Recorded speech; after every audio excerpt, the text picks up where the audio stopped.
Good morning, it's Ritchard Findlay from David Walters Yachts. I'm here on a beautiful winter's morning here in Marigot Bay in St. Martin. It's a gorgeous day. Winter here is just spectacular always. But that's not what we're here to talk about here. We're here to talk today about a Camper and Nicholson 58 from 1984. It's known as the Nicholson 58, designed by David Pedrick. She's a cutter ketch, beautifully built, heavily built, marvelous passage maker of a boat. We're going to look at the original features of the boat. We're going to talk about the upgrades that have been done on the boat in the 40 years she's been around, and why this is the perfect boat for your next adventure. So hang on, we'll get the camera turned around. We'll take a walk around both the exterior and interior of the boat. Hang on. Well, here we are on the aft deck of the vessel. You can see from here, this is a long way forward. This is a big old girl.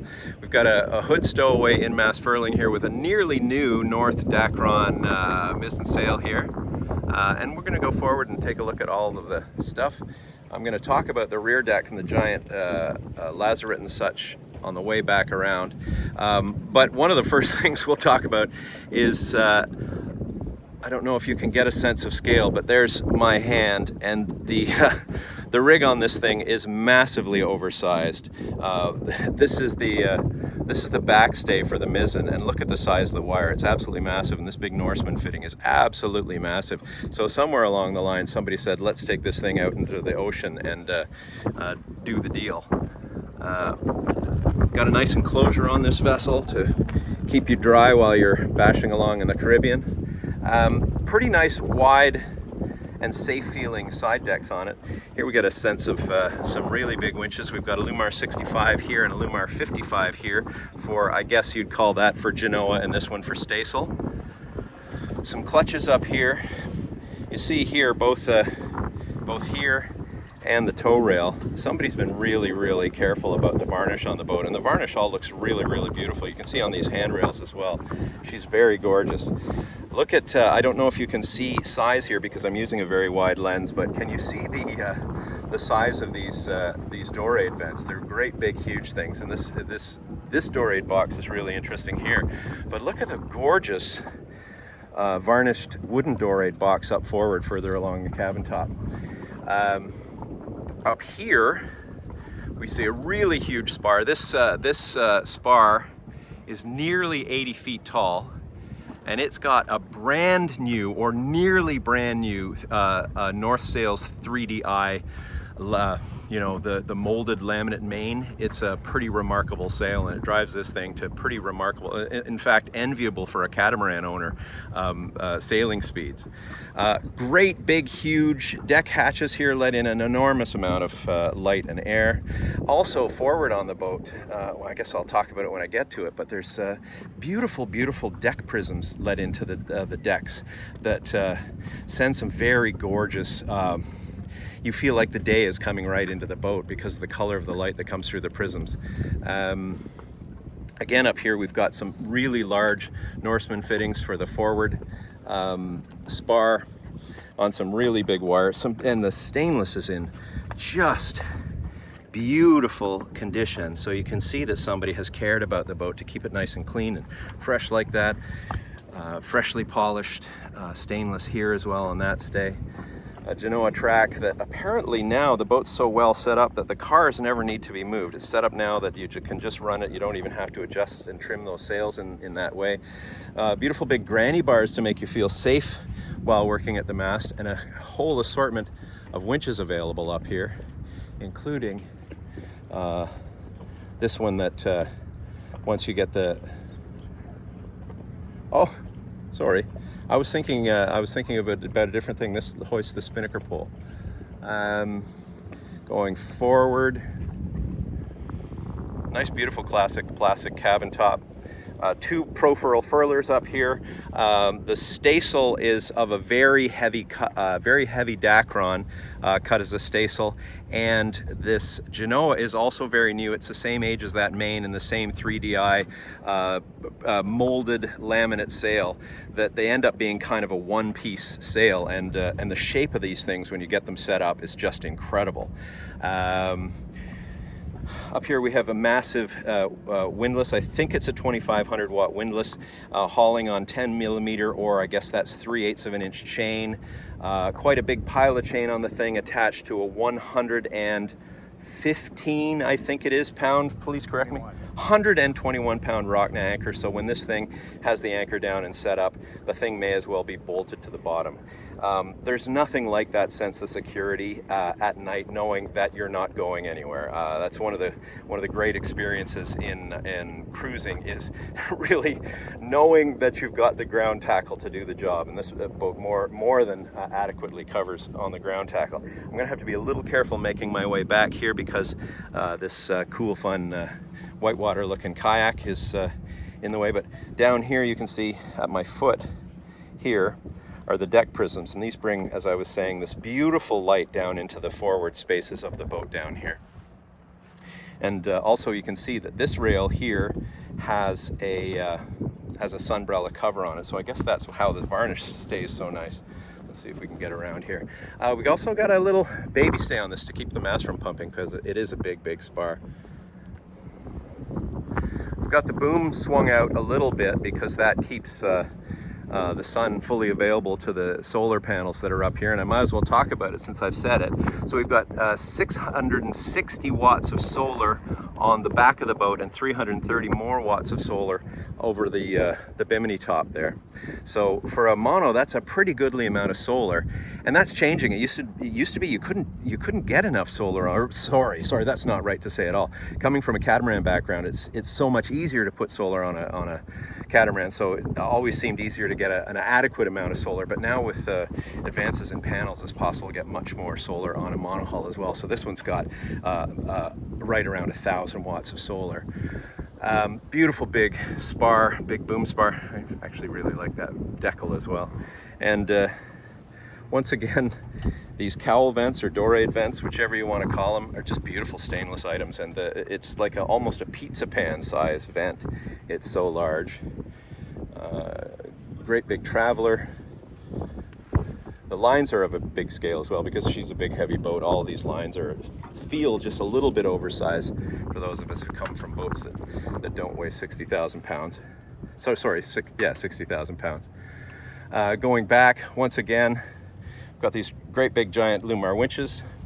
Really big, giant. I just love the scale of things. Gigantic turning blocks, but I'm told these are really not in use very much anymore because of the modernization of the sails and putting different sort of drive in the sails, that the cars on the track do all the work now. They don't have to be turned here to get to the winch. Once again, these Norseman fittings are the biggest I've seen in the wild. That's pretty fun.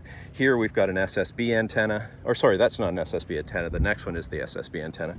We see we've got quite a lovely tender, Mercury outboard with a spare outboard. And back here, the thing I always love the most about center cockpit boats, you've got a beautiful pair of relaxing seats out in the back to look at the sunset and have a cocktail.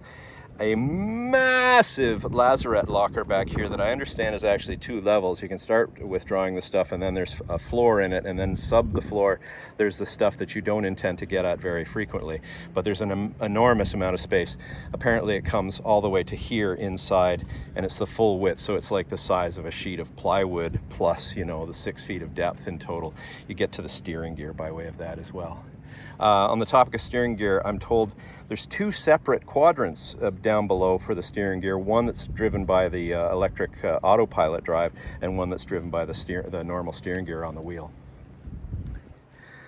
Oh, one last feature that I think is terrific, never having had one, is the crane for the dinghy motor. This makes bringing the dinghy motor aboard way nicer than the treacherous manual ways I've done it in the past.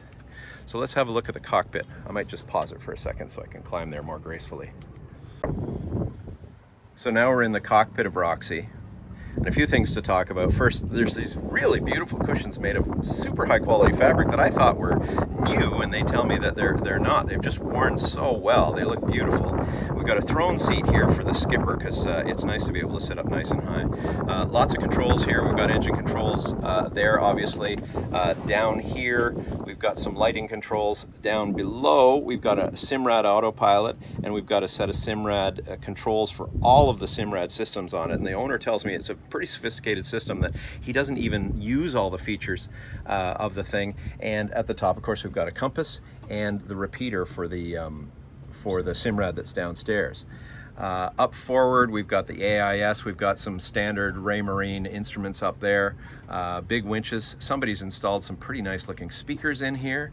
And you know, my feature is there enough room for real good napping in the cockpit? And yes, this is nice and long and nice and wide. There's a lot of room for somebody to be comfortable on passage or at anchor. One other feature down by my toes down here, if I can tilt down, this is the control for the Hundestead variable propeller. So while underway, you can adjust the angle, the pitch of the propeller to get optimum either speed or fuel economy on the vessel as needed. So there's a real interesting system that's down below there that's kind of akin to a helicopter swash plate system that adjusts the pitch in the propeller as you're moving. I think that's a pretty interesting feature, and I'm pretty sure I've never been on a sailing vessel that's had a variable pitch propeller before.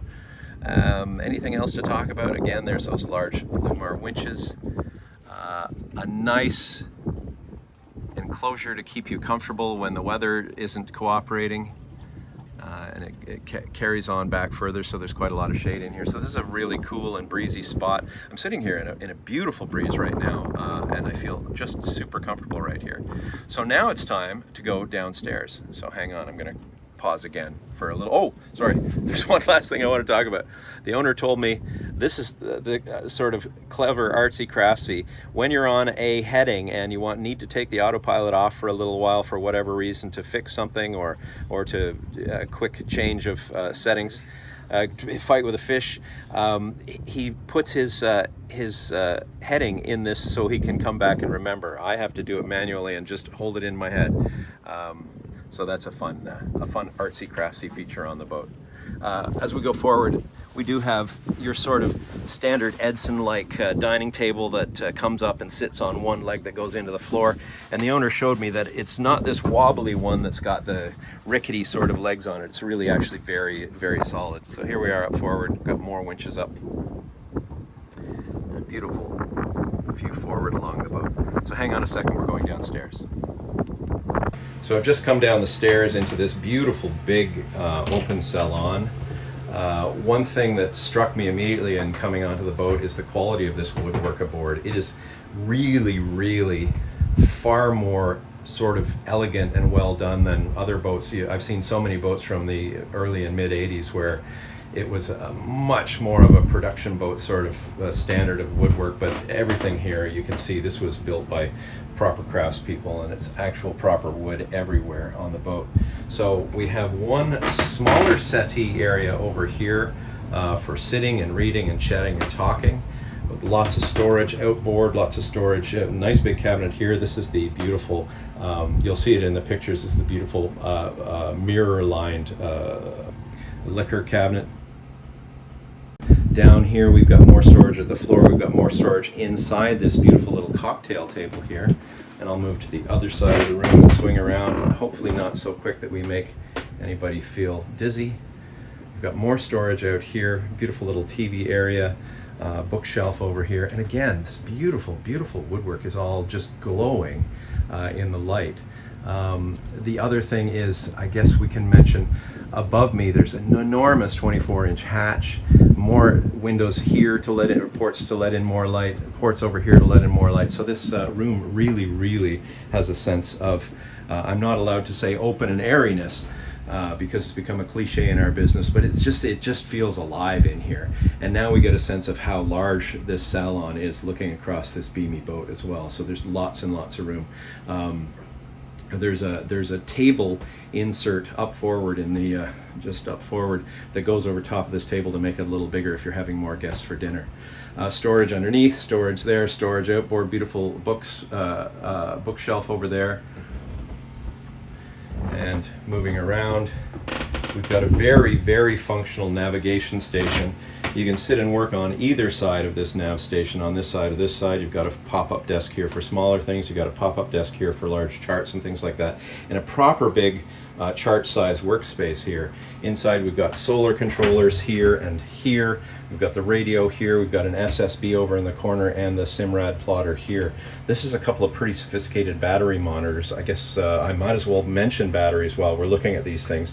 The boat has 700 amps of lithium at 24 volts, which is an enormous amount. It's 1400 in 12 volt, so an enormous. That's about 14,000 watts of lithium, give or take with some super quick math. So an enormous battery system in the boat. And it's also got lithium start batteries as well, high output lithium batteries for start batteries, which is a bit of a rarity.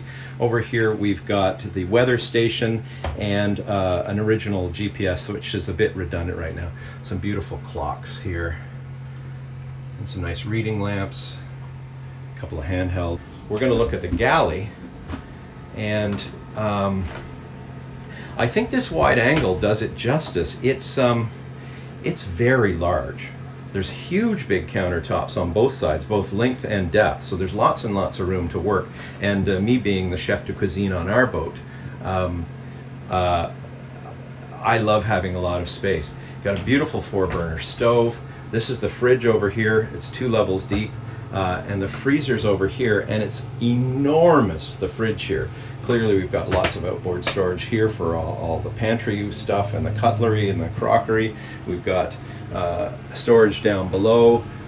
The fridge opens to the front here. This is under sink storage. There's more storage down here, and all of it is in, again, this beautiful woodwork that has remained in such terrific shape over time.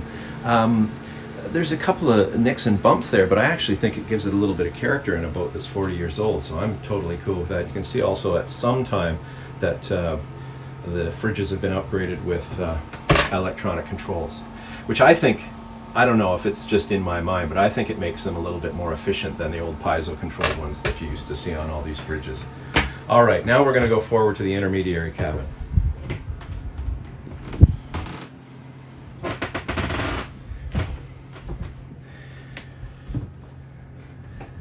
So this cabin has a beautiful settee space here for relaxing and maybe some reading or thinking and doing some work, and what turns out to be quite a beautiful desk space over on this side with some storage and storage and storage.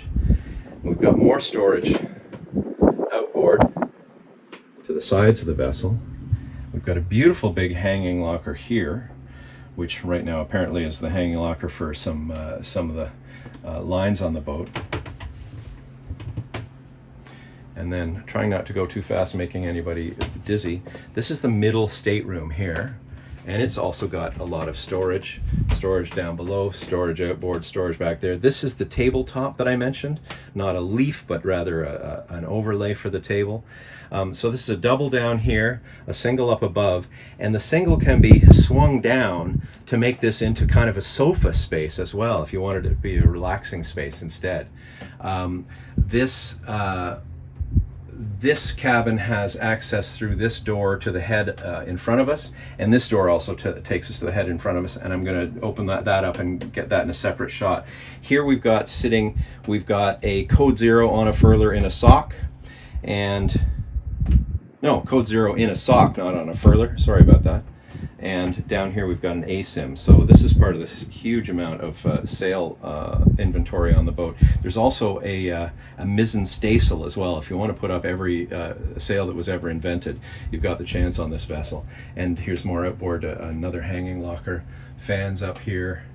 And even in this intermediary cabin, we've got a sense of light in here, and it feels roomy and comfortable, trying to give you a sense of the space without swinging you around too fast.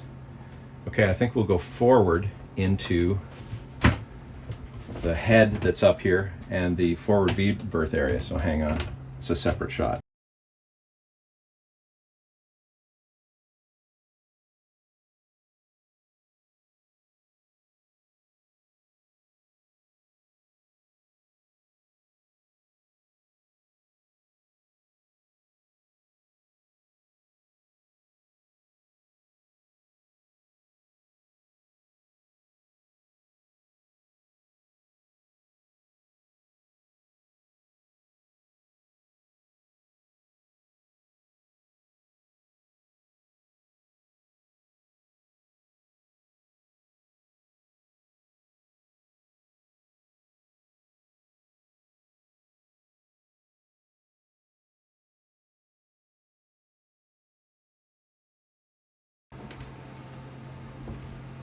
All right, well that's the V berth and the forward head area, 2 forward heads area, and as I say, that was initially intended to be a crew space.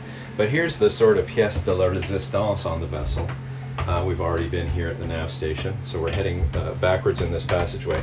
On the left, we've got full access to the engine and some of the air conditioning, some of the refrigeration compressors back here. We've got another large hanging locker here. We've got machine space there.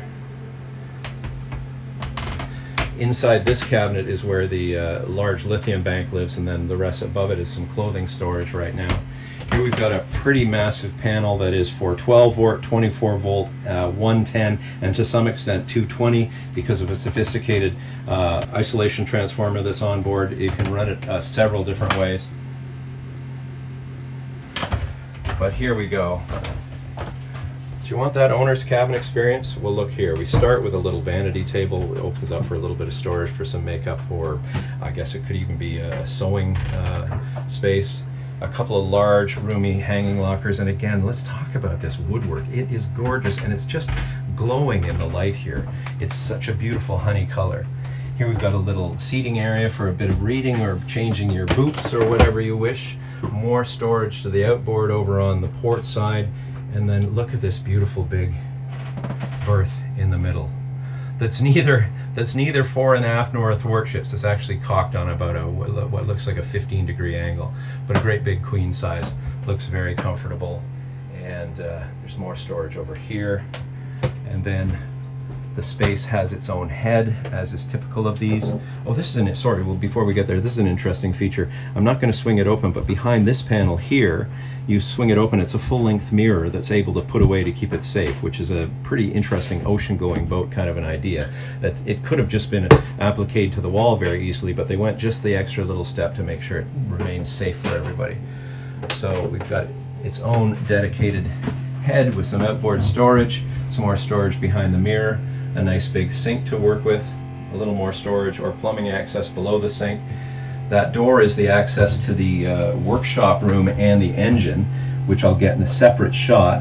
And then you've got a fair-sized shower here as well, with this bifold door that keeps it nice and dry, so you don't get your wife mad. Well, I would never do such a thing by spraying water all over the floor. So that's the bathroom in here. I guess I'll stop the camera, get a shot in of the workspace here, so please hang on. Well, here's the engine room of this big vessel, and there's lots of interesting stuff to see here. They made the door a little narrow for a big chap, but I'll find my way in and we'll have a look around.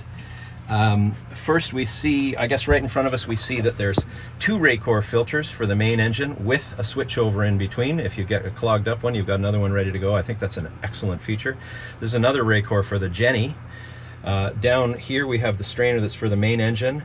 We have a pair of strainers that strain into a sea chest that feeds seawater to everything else that needs seawater on the vessel, including this Jenny here. This is a 12.5 kilowatt Westerbeek generator. And interestingly, as we go further back, I got to swing around. I don't have the room to swing around. We've got a little work table with a vise and a bench grinder back here. If we look up just here, this is a 1 micron bypass filter for the oil for the generator. The sales pitch on this device is that the oil is cleaner now than when you put it in the engine. And we've got another one, the same, over there for the main engine, which is down here. And this is a 6-cylinder, 115 horsepower Westerbeek. You can see we've got some pretty organized electrical work out here with nice big fuse blocks on. Transmission way down there. There is enough room even for a big guy like me to be in and work on the engine without hanging upside down by your toes, and I have to say what a wonderful experience that would be instead of the alternative. I have had a couple of boats where access to the engine was really, really punishing. You can see those 2 doors lead out to the passageway that's outside, and this door here, way back here, also leads to the passageway outside, so you can access that side of this fridge compressor. You can access that side of this engine all from there, and I imagine, yes, you can take the stairs off and you can access that end of the engine from there. So lots of access to everything in this vessel. Oh, there it is. As though we have elves aboard, that door is open. One last thing I can mention before we leave the engine room is the Spectra water maker here. It's an energy recovery water maker, so it uses very, very little power to make your daily water. I like the manifold for seawater way down at the bottom there as well. And, of course, there's more storage under the floor, because why wouldn't there be? So there's the engine room. Lots of light. What a great place to, if you have to work on the engine, to not torture yourself doing it is pretty awesome. So that's Roxy. Thanks for watching a kind of a long video, and I hope you enjoyed it. Roxy is an example of a really, really beautifully made, heavily built, proper blue water cruiser, and I wouldn't be afraid to take that boat anywhere on the planet. The boat's being cruised full-time right now, so is ready for her next adventure with new owners. So if you'd like to talk about her, contact me at the numbers that are down below, and let's talk about this big, beautiful boat. Thanks again.